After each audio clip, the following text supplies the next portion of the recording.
चाहे वो कोई सा भी त्योहार हो, त्योहारों में ना अलग ही मज़ा आता है, अलग वाइब होती है, अलग डेकोरेशन होता है और अलग अपनों से मिलना होता है। तो यहाँ पे है ना मेरे मामा वगैरह भी आ रखे थे, मेरे मामा, मेरी खाला और ये रहा मेरा देवर जो दुकान का मालिक है इस टाइम।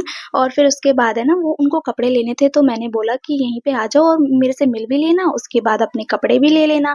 वैसे तो आपका डबल-डबल काम हो जाएगा एक काम के ही बदले। तो ये मेरी बहन है जो हम लोग थोड़ी बहुत नोक-झोंक तो हमारी होती रहती है। और फिर ये रही मेरी प्यारी सी प्रिंसेस जो बहुत ज़्यादा प्यारी लग रही थी, एकदम प्रिंसेस नज़र ना लगे किसी की। और फिर उसके बाद है ना मेरे हस्बैंड है ना दुकान पे चले गए थे और मैं भी चली गई थी। बहुत ज़्यादा क्राउड हो रहा था दिवाली के दिन शाम में और फिर जाना तो ज़रूरी था। फिर उसके बाद हम लोग रेस्टोरेंट चले गए थे, थोड़ा बहुत ऐसे ही थोड़ा घूमने की हाँ, कपड़े पहने तो थोड़ा शो ऑफ तो करना चाहिए।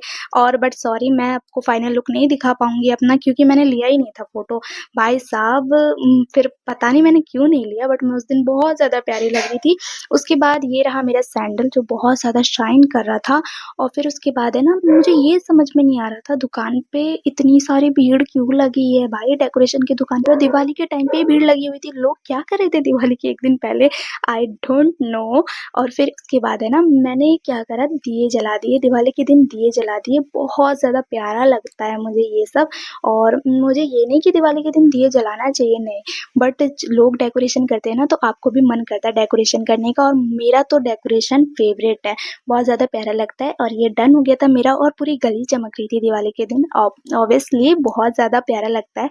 और फिर उसके बाद यहाँ पे मेरी खाला बना रही है उनके हाथ की फ़ेमस बिरयानी जो मत पूछो बहुत ज़्यादा टेस्टी बना था। अगर आपको बिरयानी की रेसिपी चाहिए ना तो मैं आपको है ना बिल्कुल रेसिपी डालूँगी चैनल पे, आप जाके चेकआउट कर लेना। और मेरी बहन से यहाँ मज़े करते हुए क्योंकि वो है ना आज जैसे एक दिन उसी दिन आई थी और उसी दिन जाने वाली थी, उसका स्कूल है इसलिए वो रुकी नहीं थी, इसलिए मैं मज़े कर रही थी थोड़ा बहुत। और बिरयानी भी हमारी डन हो गई थी एकदम उसको वो लग गया था दम। और फिर 2-2 जगह बिरयानी बनी थी, चावल बहुत ज़्यादा हो गया था इसलिए। और फिर हम लोगों ने भी अपनी बिरयानी निकाली, एक ही प्लेट में हम लोगों ने मज़े से खाया। और फिर उसके बाद है ना खाला नमाज़ पढ़ रही थी, उसके बाद सब लोग चले गए थे, हम लोग थोड़े शांत-शांत हो गए। और फिर मेरी बेटी भी यहाँ पे। और फिर मिलते हैं नेक्स्ट व्लॉग में। अगर आपने इस चैनल को सब्सक्राइब नहीं किया प्लीज़ कर देना और मेरे वीडियो को लाइक, कमेंट, शेयर करना। और ये रही दिवाली की कुछ क्यूट-क्यूट फ़ोटोज़।